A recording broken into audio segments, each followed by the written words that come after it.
இன்றைக்கி தேதி பார்த்திங்கன்னா 3 February 2026 செவ்வாய்க்கிழமை.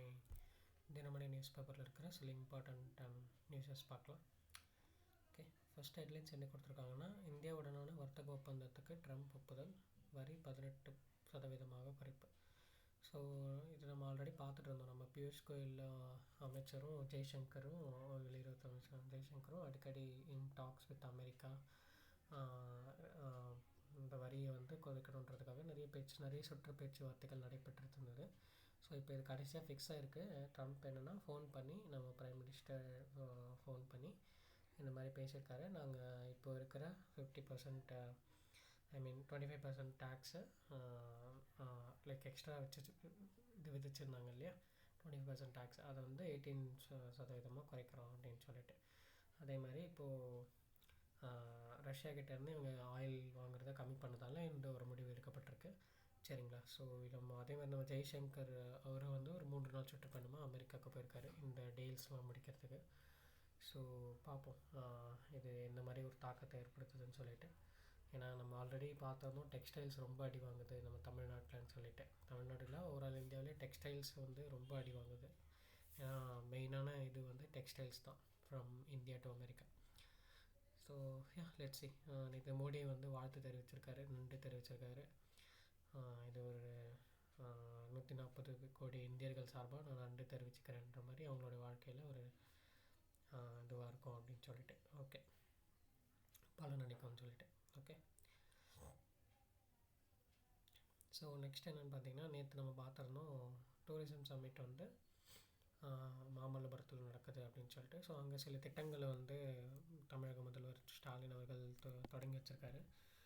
ஓகே, அதில் என்னென்னா பார்த்திங்கன்னா, இப்போது மாமல்லபுரத்தை ஒரு வேர்ல்ட் கிளாஸ் லெவலில் இது பண்ணணும், ஓகே, உயர்த்தணும்னு சொல்லிட்டு. அதுக்கு ஒரு தனியாக ஒரு special place like special team மாதிரி ஒன்று அமைச்சு, ஸ்பெஷல் கமிஷன் மாதிரி ஒன்று அமைச்சு, அதுக்கு ஒரு நிதி ஒதுக்கீடு பண்ணி அதை லைக் டெவலப் பண்ணுற மாதிரி. சரிங்களா. ஸோ நமக்கு தேவையானது இது எங்கே நடந்துச்சுன்னு மட்டும் பார்த்துக்கோங்க. ஓகே, ஸோ இதில் பார்த்தீங்கன்னா, ஸோ கீழடி பற்றிலாம் சிலது பேசியிருந்தாங்க, லைக் என்னென்ன காட்சிகள்லாம் வச்சுருந்தாங்க அப்படின்னு சொல்லிட்டு. அதுக்கு எவ்வளோ ஒரு லைக் பார்த்திங்கன்னா, சுற்றுலாத்துறையின் சாதனைகளாக கீழடி அருங்காட்சியகம், பொருணை, கலைஞர் நூற்றாண்டு சிலை, கண்ணாடி பாலம், பல ஏராளமான திட்டங்கள் இருக்கின்றன. 5 ஆண்டுகளில் இது மொத்தம் 612.18 கோடி ஒதுக்கப்பட்டு இந்த நிறைய திட்டங்கள் செயல்படுத்தப்பட்டிருக்கு. அந்த மாதிரி என்னென்னலாம் பண்ணாங்க 5 இயர்ஸில், அதை பற்றி பேசியிருக்காங்க. ஓகே, ஸோ இதில் ஒரு 3 இம்பார்ட்டண்ட்டாக சில அனௌன்ஸ்மெண்ட் சொல்லியிருந்தாங்க. என்னென்னா, உலக சுற்றுலா வலைப்படத்தில் கலை மற்றும் பன்னாட்டு சுற்றுலாத்தலங்கள் தமிழ்நாடு இடம்பெறும், அதான் ஃபஸ்ட் ஆகணும். ஓகே, ஸோ எல்லோரும் இன்னும் நிறைய பேர் வரணும். அப்புறம் பேசிக் நீட்ஸை இது பண்ணணும், லைக் ஃபுல்ஃபில் பண்ணணும். சப்போஸ் டூரிஸ்ட்லாம் வராங்கன்னா அவங்களுக்கு பேசிக் நீட்ஸ் இருக்காது இல்லையா, சம்டைம்ஸ் ரொம்ப கஷ்டமாக இருக்கும். அடிப்படை வசதிகள் மேம்படுத்த மாமல்லபுரத்தில் சிறப்பு பகுதி மேம்பாட்டு மையம். ஸோ இது இம்பார்ட்டண்ட்டாக நம்ம ஆல்ரெடி பார்த்துருந்தோம். ஸோ 100 கோடி மதிப்பில் இது பண்ண போகிறாங்க. ஸ்பெஷல் இப்போ மேம்பாட்டு ஆணையம்னு சொல்லிட்டு, சிறப்பு பகுதி மேம்பாட்டு ஆணையம்னு சொல்லிட்டு ஒன்று அமைத்து அதன் மூலமாக இது பண்ண போகிறாங்க. சரியா, பிளேசஸை இம்ப்ரூவ் பண்ண போகிறாங்க. நெக்ஸ்ட்டு பார்த்திங்கன்னா, 2023ஆம் ஆண்டு சுற்றுலா கொள்கை அறிப்பை அடிப்படையாக கொண்டு சிப்காட் நிறுவனம் சுற்றுலா தலங்களை கண்டறிந்து முதலீடுகளை ஈர்த்து புதிய சுற்றுலா வசதிகளை உருவாக்க உள்ளது. ஸோ இது ஒன்று. ஸோ 2023 சுற்றுலா கொள்கைன்னு ஒன்று ஏற்றிருப்பாங்க. அதை பேஸ் பண்ணி சிப்காட்டு அந்த மாதிரி சுற்றுலாத்தலங்கள்லாம் இப்போது நிறைய பிளேஸ் சுற்றுலாத்தலமாக நம்ம அறிவிக்கணும்ல. ஸோ நிறைய பிளேஸஸ் இருந்தால் தான் நிறைய டூரிஸ்ட் வருவாங்க இல்லையா. ஸோ இதெல்லாம் பண்ணணுன்றதுக்காக அதுக்கு ஒரு தனி பிளான் வச்சுருக்காங்க. சரிங்களா. ஸோ அதே மாதிரி கன்னியாகுமரி, கள்ளக்குறிச்சி, ஈரோடு, தூத்துக்குடி ஆகிய மாவட்டங்கள் 4 சிறப்பு சுற்றுலா இடங்களை அடையாளம். இப்போ சுற்றுலா எல்லா ஊர்லேயும் இருக்கான்னா இல்லை. ஸோ நிறைய ஊர்லலாம் எந்த ஃபேமஸான சுற்றுலாத்தலமும் இல்லை. ஸோ அதெல்லாம் நம்ம ஏற்படுத்தணும் அப்படின்ற மாதிரி சொல்லியிருக்காங்க. சரிங்களா. ஓகே, ஸோ ஜஸ்ட்டு ஒரு கோத்ரூ பண்ணுங்கள் என்னென்ன வச்சுருக்காங்கன்னு சொல்லிட்டு. ஓகே, அதே மாதிரி ஒரு 127 ஒப்பந்தங்களும் கையெழுத்தாயிருக்கு. ஓகே, என்னென்ன பிளேஸ்லாம் இம்ப்ரூவ் பண்ணணும் அப்படின்னு சொல்லிட்டு, மேம்படுத்தணும்னு சொல்லிட்டு. ஓகே ஓகே ஸோ நெக்ஸ்ட்டு பார்த்திங்கன்னா, ஆக்சுவலாக நேற்று February 2 வேர்ல்டு வெட்லேண்ட் டே. ஓகே, ஸோ உலக ஈரநிலங்கள் பாதுகாப்பு தினம் அது கடைப்பிடிக்கப்படுது. ஜஸ்ட் தெரிஞ்சுக்கோங்க. ஓகே, வேர்ல்டு வெட்லேண்ட் டே என்றைக்குன்னா February 2. அதே மாதிரி இன்றைக்கி பார்த்திங்கன்னா அண்ணாவுடைய நினைவு நாள் February 3. ஸோ நமக்கு அறிஞர் அண்ணா ஒரு இம்பார்ட்டண்ட்டான டாபிக். அது நல்லா கோத்ரூ பண்ணுங்கள் எக்ஸாம் பாயிண்ட் ஆஃப் வியூவில். ஓகே, இப்படி சிட்டி நியூஸை ஸ்கிப் பண்ணிடலாம்.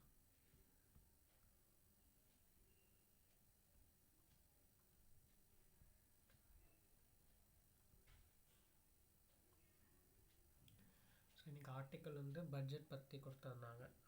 பட்ஜெட் என்ன மாதிரி பண்ணியிருக்காங்கன்னு சொல்லிட்டு ஒரு பார்வை. அப்புறம் இங்கே பார்த்தீங்கன்னா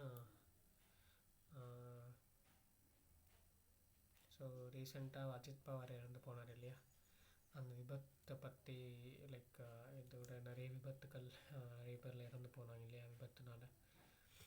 ஸோ அதெல்லாம் ப்ளஸ் பண்ணி இது எப்போ தான் இந்த மாதிரி ஃபிக்ஸ் பண்ண போகிறோம் ஹெலிகாப்டர் ஏரோப்ளேன் விபத்துக்கள் அப்படின்னு சொல்லிட்டு ஒரு டிஸ்கஷன். ஓகே, எதை வந்து நம்ம மேம்படுத்தணும், எங்கே நம்ம வந்து ப்ரொடெக்ஷன் ஹை பண்ணணும், எதை வந்து நல்லா ரெஸ்ட்ரிக்ட் பண்ணி இது பண்ணணும்னு சொல்லிட்டு ஒரு டிஸ்கஷன். நமக்கு எக்ஸாம் பாயிண்ட் ஆஃப் வியூவில் தேவையில்லை.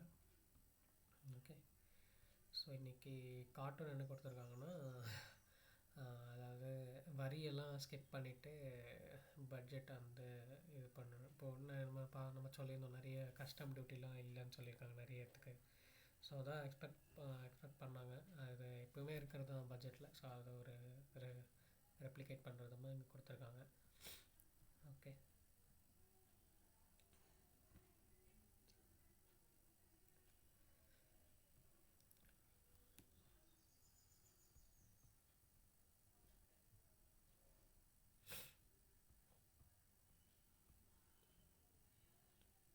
ஓகே. நேற்று ஆக்சுவலாக இப்போது இது போயிட்டுருக்கியா பட்ஜெட் கொடுத்துட்டு. ஸோ அதில் என்ன சொல்லியிருக்காங்கன்னா தமிழகம் உட்பட 8 மாநிலங்களில் வந்து 1.31 crore டன் மோனோசைட் அப்படின்னு சொல்லிட்டு ஒரு வளம் இருக்குது அப்படின்ற ஒரு கனிம வளம் இருக்குது அப்படின்னு. அதாவது மோனோசைட்னா என்பதுனா என்னென்னா சிவப்பு பழுப்பு நிற பாஸ்பேட் கனிமமாகும். ஸோ அது ஒரு கெமிக்கல் மாதிரி, சரிங்களா. அது ஒரு கனிம வளம். அது நிறைய வந்து கடலோர பகுதிகளில் இருக்கும், கடலோர மணல் பரப்புகளில் தமிழகத்துலேயும் இருக்குது. ஸோ அது மொத்தம் வந்து 1.31 crore டன் இருக்குது நம்ம இந்தியாவில். ஸோ அதை வந்து அதை வந்து இது பண்ணணுன்றதுக்காக இப்போ ஒரு திட்டம் கொண்டு வர போகிறதா சொல்லியிருக்காங்க, சரிங்களா. இது எந்த டிபார்ட்மெண்ட் கீழே வருதுன்னு ஞாபகம் வச்சுக்கோங்க. அணுசக்தி துறையின் கீழ் அணு கனிமங்கள் தேடல் மற்றும் ஆராய்ச்சி இயக்குநரகம் செயல்படுகிறது. அந்த ஒரு டிபார்ட்மெண்ட் தான் இதை வந்து பண்ண போகிறாங்க, சரிங்களா.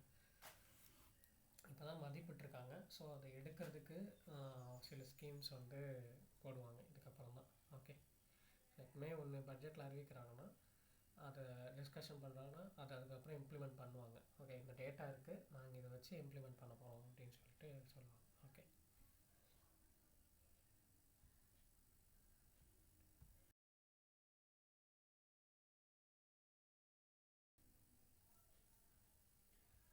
ஸோ நெக்ஸ்ட்டு பார்த்திங்கன்னா ஜெயலலிதாவுக்கு பாரத ரத்னா விருதுன்னு சொல்லிட்டு அதிமுக சார்பில் ஒரு கோரிக்கை.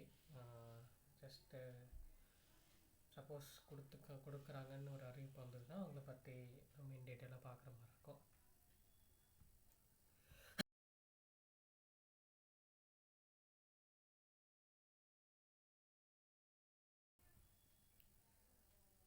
ஓகே,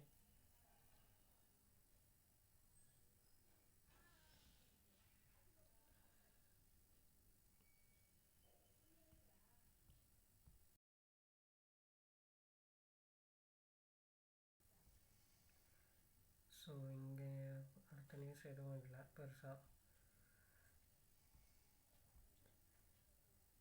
இங்கே ஒன்று கொடுத்துருந்தாங்கன்னா அமெரிக்கா தமிழக காலநிலை விஞ்ஞானிக்கு கிராஃப் ரூட் பரிசு அப்படின்னு சொல்லிட்டு. ஸோ அவர் யாருன்னா வீரபத்ரன் ராமநாதன். ஓகே, ஸோ இவருக்கு இந்த பரிசை கொடுத்துருக்காங்க.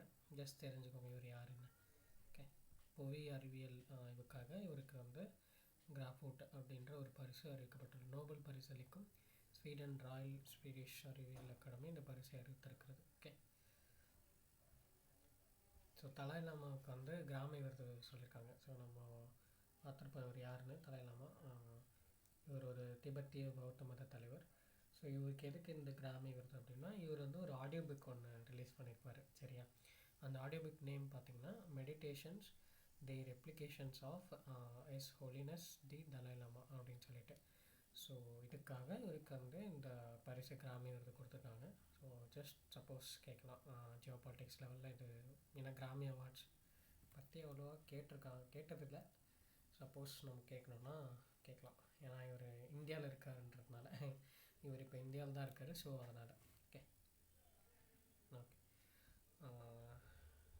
இங்கே லாஸ்ட்டாக ஒரு நியூஸ் என்னன்னா, என் கனவு என் எதிர்காலம் திட்டம் முதல்வர் நாளை தொடக்க. ஸோ இப்போது ரீசெண்டாக உங்களுடன் ஸ்டாலின் சொல்லியிருந்தாங்க இல்லையா, அதில் பெறப்பட்ட மனுக்கள்லாம் வந்து பெறப்பட்ட மனுக்கள் அடிப்படையில் நிறைய பயனாளிகளுக்கு திட்ட பயன்கள் வந்து கொடுத்துருந்தாங்க. ஸோ அதை பற்றின டேட்டாஸ்லாம் வந்து என் கனவு என் எதிர்காலம்ன்ற ஒரு இணையதள தொடக்க விழாவில் இணையதளம் தொடங்கி அதெல்லாம் அப்டேட் பண்ண போகிறாங்க.